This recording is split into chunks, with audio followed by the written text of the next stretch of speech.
wide-ranging constitutional reforms. The government has called the proposals historic and said they would change the entire framework of democracy on the island country. Opponents say they're very sceptical of any proposed changes. They say they've been prompted by media criticism of human rights abuses in the Maldives in the past few months. Under the reforms, political parties will be allowed to form and operate. The President will appoint a Prime Minister to distinguish between the functions of head of state and head of government.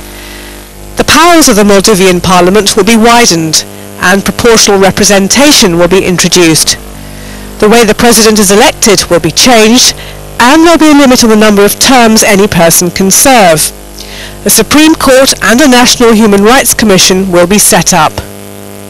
Well, with me in the studio is Ahmed Moosa, a member of the General Council of the opposition Maldivian Democratic Party and editor-in-chief of the Divehi Observer News website. Thank you very much for coming in.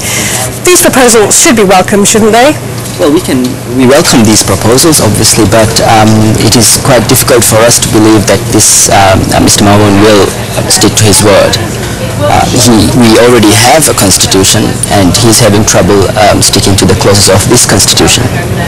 So after 26 years of absolute autocratic rule, we can't expect him to just give a speech like this and, follow his way.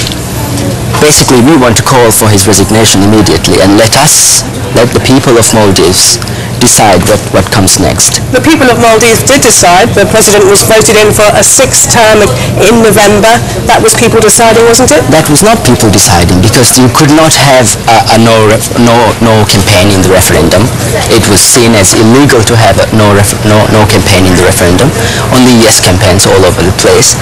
And also because the Parliament actually decides and then the people gets the referendum. The Parliament is headed by his brother, who is also a cabinet minister, which is, to my knowledge, according to my legal consultants in the Maldives, who are authorities on legal affairs, which is unconstitutional. So, if we have a constitutional court in Maldives, there are several clauses with which we could charge Mamoun with treason.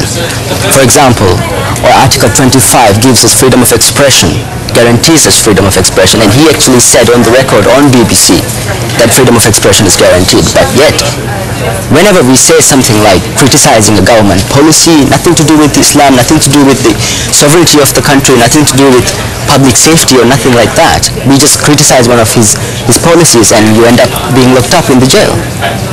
Ahmed Moosa, thank you very much for coming in.